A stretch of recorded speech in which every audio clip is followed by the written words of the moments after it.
POTV Go app එක දැන්ම දාගන්න. POTV Go SLT POTV TV බලන හොඳම විදිහ.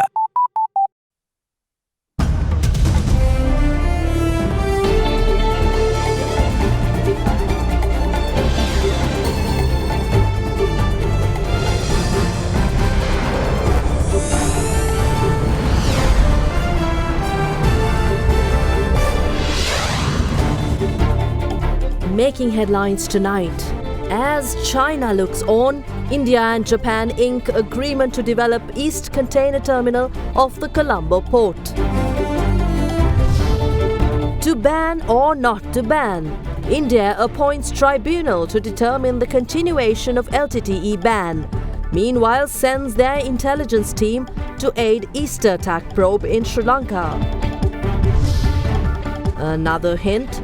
Army commander hits home what the country has been lacking. Even after 70 years of independence, we have not been able to draft a strong national defense policy. Tight spot. A Court of Appeal judge backs off from giving a verdict.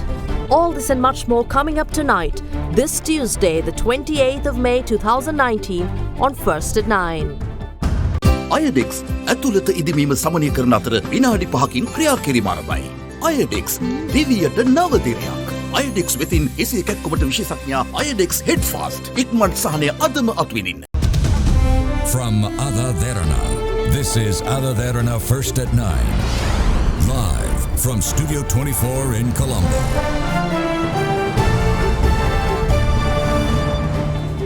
A very good evening. We begin tonight's news bulletin with the item that Wilpattu petition reopened as judge declined to deliver verdict. The presiding judge at the Court of Appeal refused to declare the verdict on a petition filed calling for the removal of unauthorized resettlements within the Wilpattu National Park. The Court of Appeal has now set the date to rehear the petition. Hearing the petition lodged by the Centre for Environmental Justice was already concluded before Judge Mahinda Samewardana, and its verdict was slated to be delivered on the 6th of August. Justice Samewardana, however, expressed his unwillingness to announce the verdict as the Court of Appeal decided to hear the petition before Judges Janaka De Silva and Nishanka Karnaratne on the 31st of July. The Centre for Environmental Justice lodged the petition in 2015, stating that deforestation and illegal resettlement at Wilpattu National Park have caused massive environmental destruction and sought an order to remove illegal resettlements within the forest reserve. Director of the Department of Wildlife, Central Environmental Authority, Minister Rashad Badiuddin, and several others were named as respondents of the petition.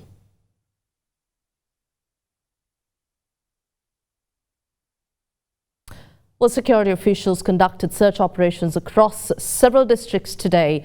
Police spokesperson SP Rohan Gunasekara said that 27 suspects were apprehended during these operations. More swords along with petrol bombs and other suspicious equipment were found.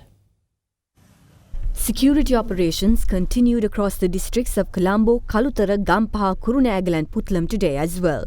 3 suspects, including a primary school principal, were arrested during operations in the areas of Jayakodikanda and Marava in Bandaragama. Several swords as well as Buddhist monks' robes were found in their possession.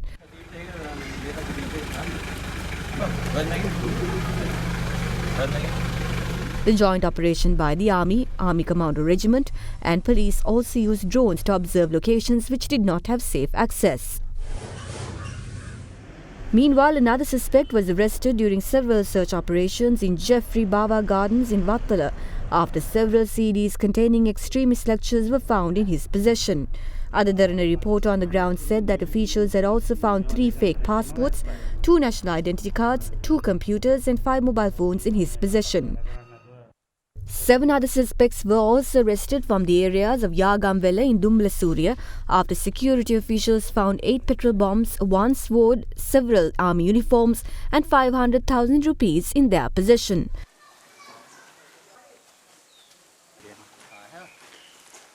Meanwhile, during search operations yesterday, 13 persons were arrested within the Veruvala police area.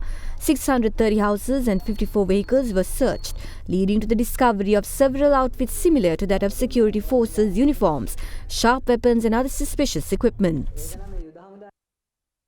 Well, a month after the Easter Sunday attacks, the Indian Home Ministry has given the go-ahead to the country's National Investigation Agency to join the probe into the attacks in Sri Lanka. India-based daily newspaper The Economic Times reported that the decision follows Colombo's assent to share the details of their investigations. A team of NIA detectives headed by Director General Y.C. Modi or an Inspector General is expected to come to Sri Lanka to probe Sri Lanka's, or rather the links between Islamic State's Kerala module and Sri Lankan terrorists or their handlers. This will be the first official visit by Indian agencies to the island after reports that India sounded advance warnings about the impending attacks here in Sri Lanka. A top Indian Home Ministry official was quoted as saying that their investigations have thrown some common linkages between the handlers of Sri Lankan bombers and self-radicalized modules in South India.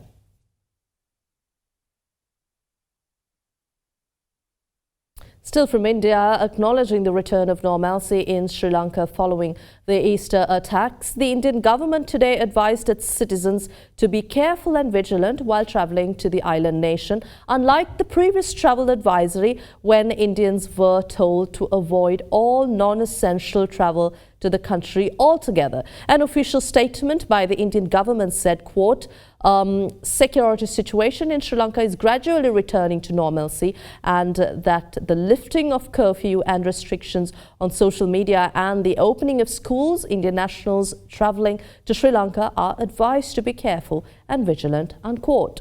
In the latest travel advisory, Indian nationals requiring assistance have been told to get in touch with the Indian High Commission in Colombo or the Assistant High Commission in Kandy and the consulates in Jaffna and Hambantota at any given time. Opposition against Dr. Gusiaddin Mohammed Shahif of the Kurunagala Teaching Hospital, who stands accused of sterilizing his female patients, continue to gather momentum with 65 complaints filed against him. All the complaints have one thing in common. They all complain of being unable to conceive since Dr. Shafi performed cesarean surgeries. Dr. Shafi was arrested recently over possession of assets earned through questionable means. Kurunagala Teaching Hospital continued to receive complaints from grieving mothers who underwent cesarean operations by Dr. Gusiaddin Mohammed Shafi, who was recently arrested over assets earned through suspicious means.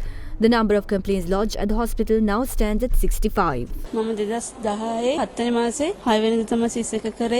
ඊට පස්සේ බබාලා නැහැ. කරේ doctor සාෆි බැලුවා ඊට පස්සේ මොකද කියලා. කිසිම ડોක්ටර් කෙනෙකුට හොයාගන්න බෑ මොකද්ද හේතුව කියලා. 2009 අවුරුද්දේ බබාලා නැහැ. මම බෙහෙත් ගත්තා දිගටම ඒ වුණාට බබාලා හිටින්නේ නැහැ.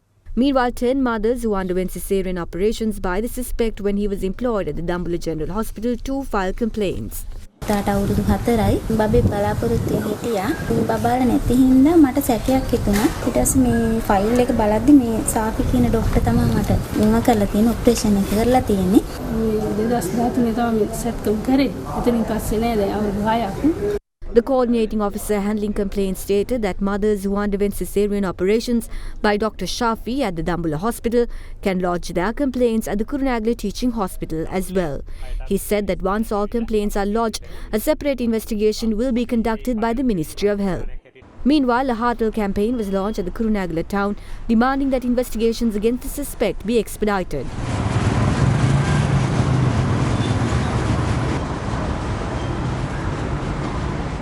Furthermore, a protest was launched by Buddhist clergy and representatives of religious groups opposite the Kurunagala Teaching Hospital.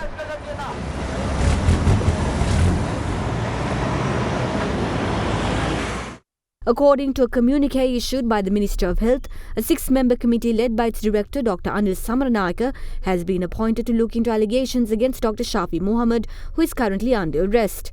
It further noted that a report on preliminary investigation should be handed over to the ministry within 1 week, while a month will be allocated to hand over the full report on their findings. The ministry added that they have also called on the Sri Lankan Medical Council to conduct an independent investigation into this matter. Meanwhile, doctors and nurses trade unions at the Kurunagala Teaching Hospital handed over a letter to the director of the hospital today, stating that they will not give their assistance to the committee appointed by the Ministry of Health to look into investigations surrounding Dr. Shafi Mohammed. The Health Ministry today announced the administration of government hospitals and other related units must obtain approval from the Health Secretary before making public statements except for technical matters. Acting Health Services Director General Lal Panapitia said administrators of government hospitals and related units, which come under the scope of the Ministry of Health, Nutrition and Indigenous Medicine, must pay close attention to this regulation. He warned medical administrators who fail to comply with this new regulation will be strictly dealt with via an inquiry. Army Commander Lieutenant General Mahesh Senanayake highlighted the importance of successful diplomatic cooperation as Sri Lanka's geopolitical strategic location demands greater importance to global and regional powers in their ambitious maritime dominance. Delivering the keynote address titled Role of a Corporate in National Crisis at a seminar organized by the Association of Human Resource Professionals at the BMICH yesterday, the Army Commander also presented some of the key highlights on creating a strategic environment for possible security concerns in the future. Asian region is well known for breeding ground for extremism and terrorism. Sri Lanka would not remain out of the global and regional changes due to ambitious strategic interests of the various state and non-state actors. Due to foregoing concerns, Sri Lankan geostrategic interest has been increased by a few factors. Sri Lankan location near to the busiest maritime route as well as dominant place of key choke point of Indian Ocean is one reason. Secondly, Sri Lankan natural harbors demands greater interest to the global and regional powers for their ambitious and strategic maritime dominance. As a nation, we need to understand and flow with international strategic trends with successful diplomatic cooperation. We have to very carefully manage our foreign policy to safeguard our national interest whilst taking optimum advantage from opportunities created in this power competition. Following core areas need attention in terms of immediate, intermediate, and long-term national policies for the best interest of the nation. Promoting democracy and good governance. Strengthen national security and law and order. Revitalization the foreign policy for a win-win philosophy. Sustainable socio-economic development, promote meaningful interreligious harmony and reconciliation, maximum trade and investment opportunities. Absence of a coherence and realistic national security strategy and national defense policy have been a key concern over the years. Due to various reasons, even after 70 years of independence, we have not been able to draft a strong national defense policy. The Army Commander also went on to talk about some of the key security issues Sri Lanka must immediately address. The greatest current security challenge comes from the rise and spread of radicalization, extremism, and terrorism. Threats emanate from these sources are complex and unpredictable. Extremists do not want to waste their time to prepare bombs. They have liberty to find what suit for their action from surrounding. Such extremist ideology cannot be defeated by applying hard power and soft power alone. We need to craft new rule of the games with smart power, with coherent national policies. We have fought 30 years of war and Sri Lanka cannot sustain another war at this moment. Necessary laws should be imposed to stop racist movements through long-term and short-term plans. Violence based on religious extremism should be treated as a major offence and legal action should be implemented to neutralize it. Lieutenant General Senanayake also touched on the crucial importance of taking legal action with regards to incitement of communal and religious hatred using the cyberspace.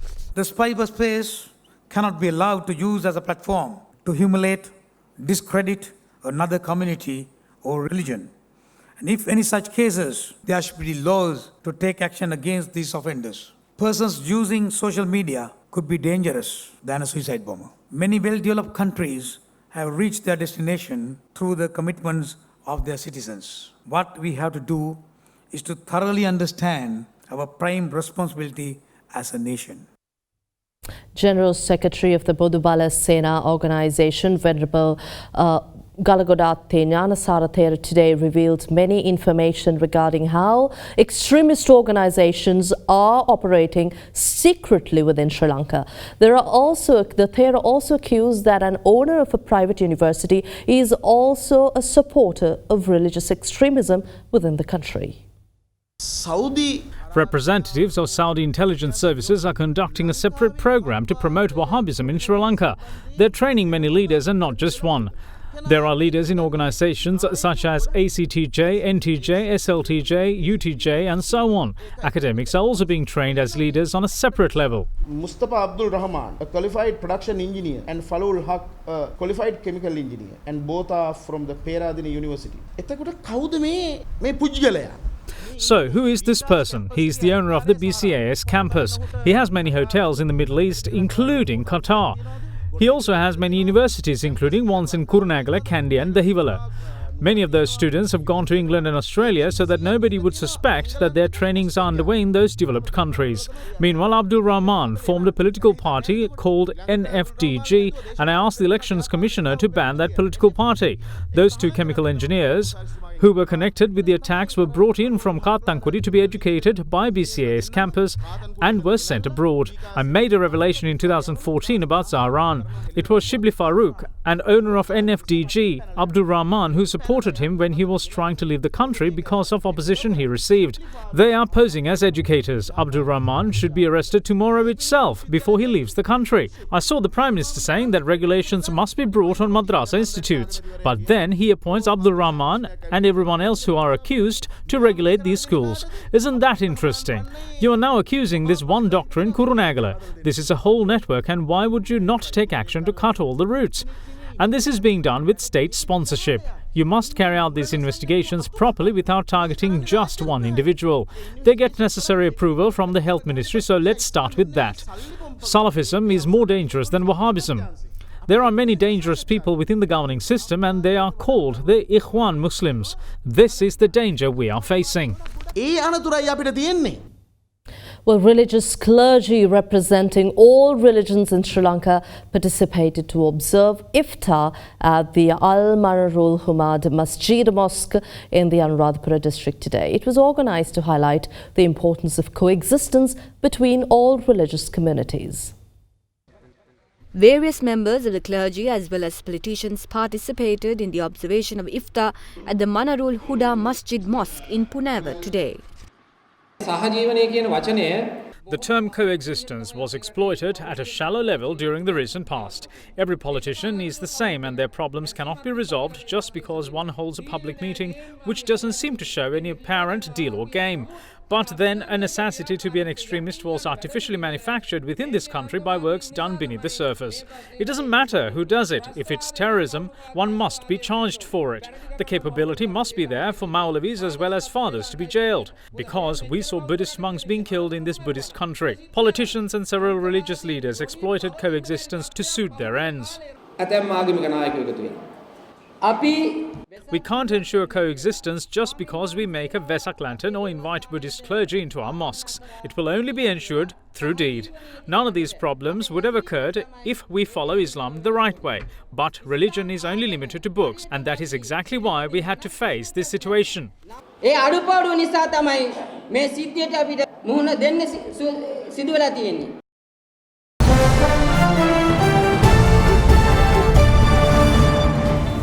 India has set up a tribunal for adjudicating whether or not there is sufficient reason to continue the ban on the LTTE terrorist group. The decision comes a fortnight after it extended the proscription of the terror group for 5 more years. India banned the terrorist organization LTTE after their Prime Minister Rajiv Gandhi was assassinated by the group in 1991. Since then, the ban imposed on the group has been extended after every 5 years, with the latest renewal coming on Tuesday the 14th, 2 weeks ago. While extending the ban on the LTTE, the country's Home Ministry has issued a notification saying that the group's continued violent and disruptive activities are prejudicial to the integrity and sovereignty of India, and it continues to adopt a strong anti-India posture and also continues to pose a grave threat to the security of Indian nationals. Reporting the ministry's notification, India media say that the government constituted a tribunal consisting of a sitting High Court judge for adjudication whether or not there is sufficient cause for declaring the LTTE as an unlawful association.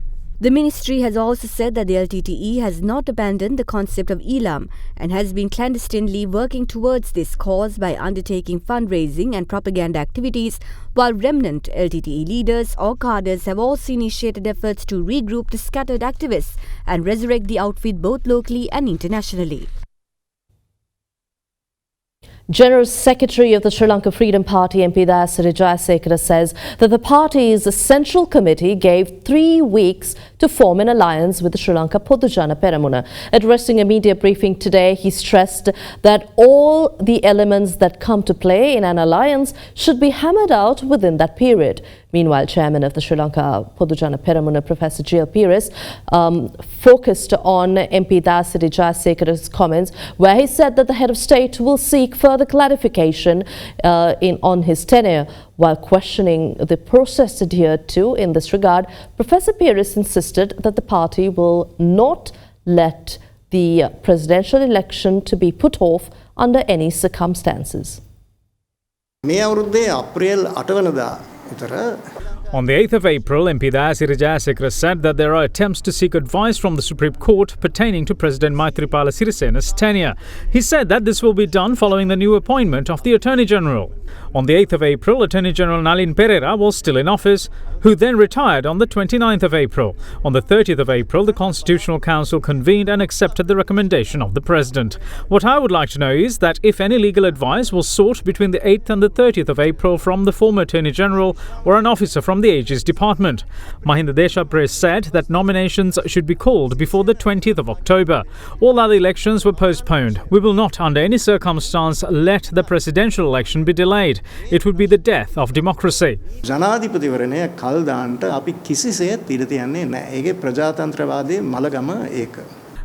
the SLFP held a media briefing today where matters pertaining to the presidential election was taken up.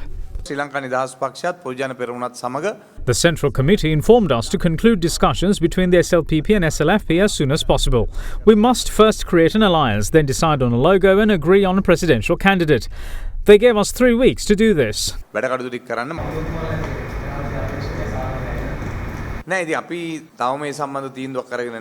Not yet. We have around 5 months. We must first create the alliance, select a candidate and come together to ensure that we work towards his victory. We also believe that when positions are given, it must be done in a fair manner. This even applies to the presidency and the premiership.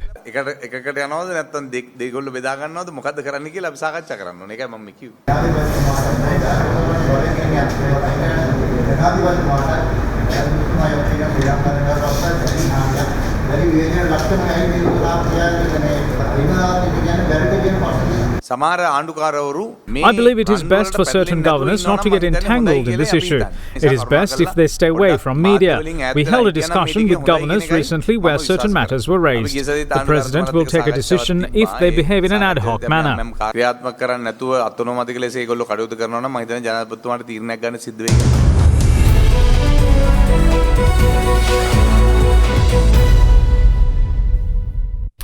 Welcome back in business news. Sri Lanka, Japan and India today signed an agreement to jointly develop the East Container Terminal at the Colombo port. The project is expected to cost around $500 million, with Japan expected to provide a soft loan to Sri Lanka Port Authority for its development. Meanwhile, the Ministry of Ports and Shipping and Southern Development said that the terminal will be fully owned by the Sri Lanka Ports Authority. The involvement of India and Japan in developing the port is seen as a countermeasure for China's presence in Sri Lanka, especially with the Hambantota port being operated by the superpower.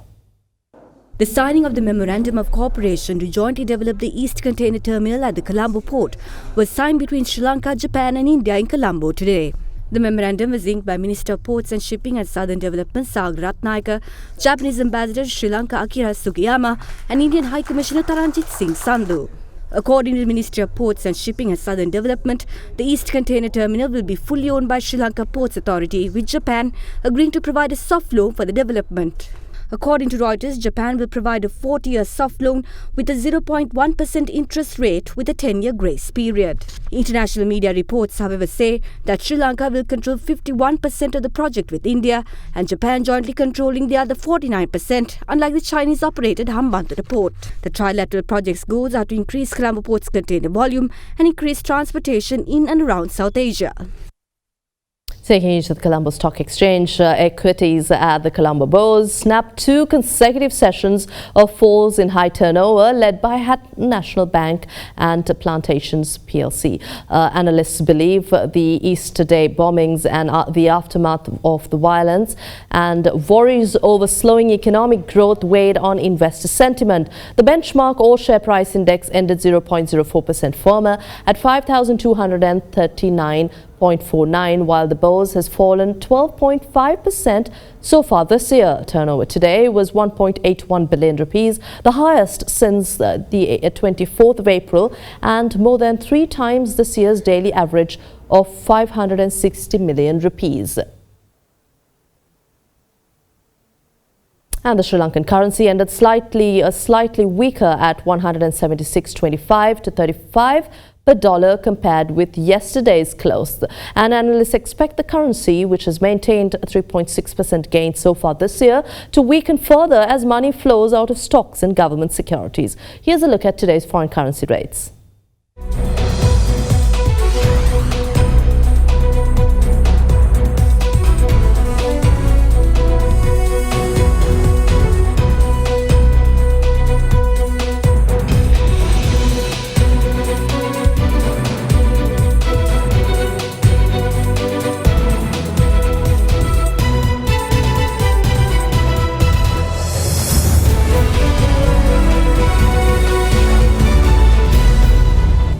News from the latest on Brexit and the leadership change in the UK is coming up after this short break.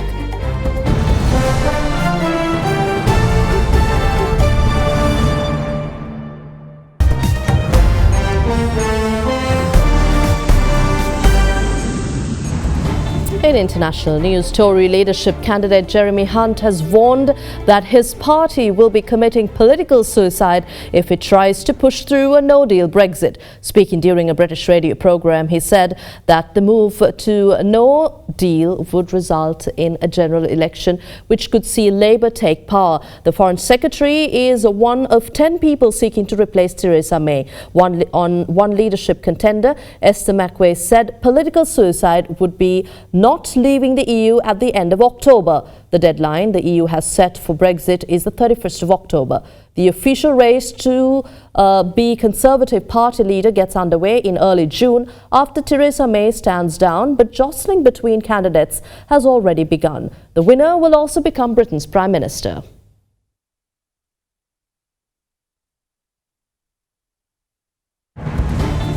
That's all from us here at First at 9. Thank you for joining in. Have a pleasant evening. Good night.